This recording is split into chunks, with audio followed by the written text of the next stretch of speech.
Hello, নমস্কার and নমস্তে। আমি Tromila, welcome to our blogs. এটা হলো আগের ব্লগসের continuation, day 2 part 2 of our trip. Last ব্লগে আপনারা বুদ্ধা পার্ক দেখেছিলেন, যেটা কিনা রা বাংলাতে ছিল। এখন আমরা পেলিংয়ে আছি, যেটা কিনা 49 কিলোমিটার্স দূর রা বাংলা থেকে। এই স্কাইওয়াকটা খোলা থাকে সকাল 9টা থেকে বিকেল 6টা অবধি।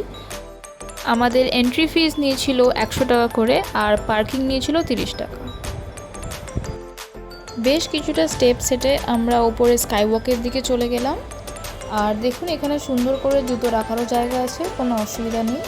তো এখানে মনেস্ট্রিও আছে, অ্যাট দ্য সেম টাইম স্কাইওয়াকও আছে। তো প্রথমে আমরা স্কাইওয়াকটা এনজয় করব, তারপর মনেস্ট্রি যাব।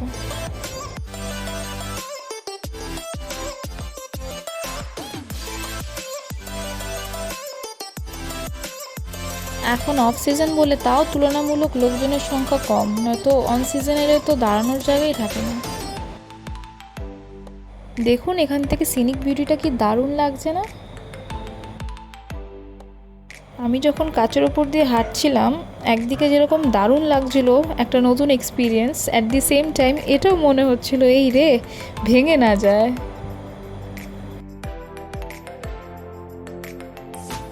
আমরা স্কাইওয়াকে আরও বেশ কিছুক্ষণ সময় কাটিয়ে ভালো ভালো ফটোস ভিডিওস নিয়ে আমরা ওপরে গেলাম মনেস্ট্রির দিকে।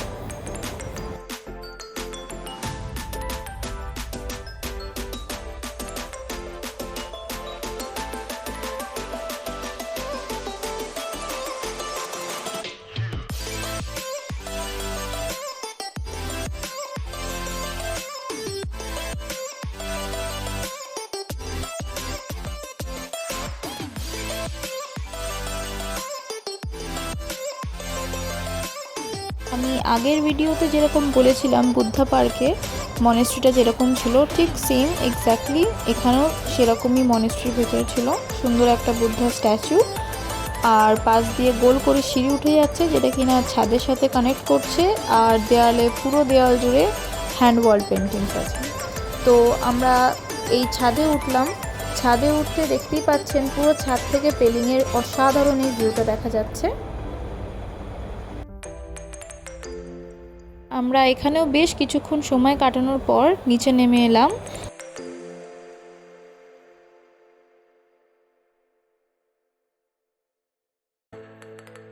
আর তারপরে দেখতেই পাচ্ছেন আপনারা এখানে ছোট্ট পাহাড়ি দোকান, কিছু হালকা ফুলকা খাওয়ার জন্য, কারণ সকালে ব্রেকফাস্টের পর তেমন কিছু আর খাওয়া হয়নি, কারণ রাস্তাতেও তেমন একটা দোকানপাট ছিল না।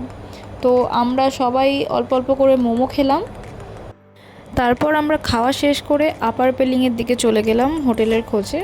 তো সেখানে প্রপার পার্কিং অ্যালটমেন্ট ছিল না হোটেলগুলোতে, তো তার জন্য আমরা একটু নিচে এলাম, সেটাও আপার পেলিংয়ের মধ্যেই পড়ে। তো সেখানে আমরা হোটেল বুক করলাম, তাদের নিজস্ব পার্কিং লট ছিল। আর আগেরগুলোর ক্ষেত্রে ওরা কমন স্পেস দিচ্ছিলো পার্কিংয়ের জন্য, তো সেটাতে রাখাটা একটু মুশকিল হয়ে যাচ্ছিলো। তাই আমরা এই হোটেলে শিফট করলাম, হোটেল স্নো ভিউতে, যেখানে কিনা আমরা 2টো রুম নিয়েছিলাম। 2000 করে ইচ রুম পড়েছিল ফর 1 নাইট। আপনারা দেখতেই পাচ্ছেন এই করিডোরের দুটো অপোজিট সাইডে দুটো ব্যালকনি দেওয়া আছে। একটা ব্যালকনি ফ্রন্ট সাইড করে, যেটা কিনা পুরো একদম রাস্তার ভিউ দিচ্ছে, আর একটা ব্যালকনি পুরো পাহাড়ের ভিউ দিচ্ছে, যেখান থেকে আশা করা যাচ্ছে যে কালকে আমরা পুরো কাঞ্চনজঙ্ঘা ক্লিয়ারলি দেখতে পারবো। কারণ এখানকার লোকেরা বলল যে এই কদিন ওয়েদার খুবই ভালো যাচ্ছে, যার জন্য প্রায় সকাল 9টা সাড়ে 9টা অবধি একদম ক্লিয়ার ভিউ থাকছে কাঞ্চনজঙ্ঘার।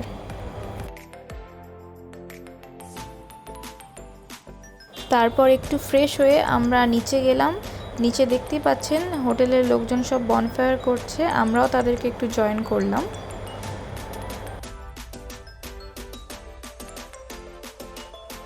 এই চিল ঠান্ডার মধ্যে গরম গরম তাপ নিতে বেশ দারুণ লাগছিল।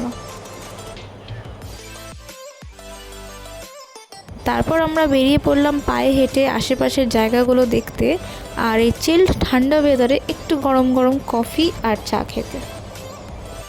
আপনারাও যদি হট করে অফ সিজনে প্ল্যান করে আসেন, তাহলে আপনাদের খুব একটা প্রয়োজন হবে না আগে থেকে হোটেল বুক করার, কারণ এখানে দেখলাম আমরা এনকোয়ারি করে মোটামুটি সব হোটেলই ফাঁকা আছে, আর এখানকার রেটও বেশ রিজনেবল।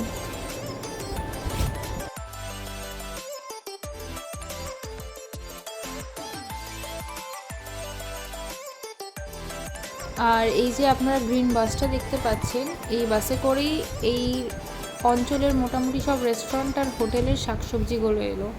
দেখুন আপনারা কীরকমভাবে আলুগুলো সব নাবাচ্ছে, এখন এক এক করে সব সাপ্লাই হবে। এবারে আমরা হেঁটে হেঁটে আমাদের হোটেলের দিকে ফিরলাম, দিয়ে শুভাংশুর কিছু সুন্দর গিটারে গান শুনলাম, দিয়ে আমরা ডিনার কমপ্লিট করলাম।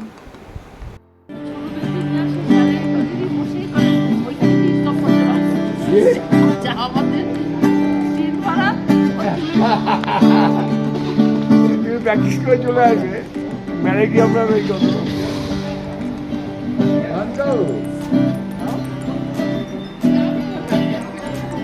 সো আজকের ব্লগটা এখানেই শেষ করলাম, দেখা হচ্ছে পরের ব্লগে।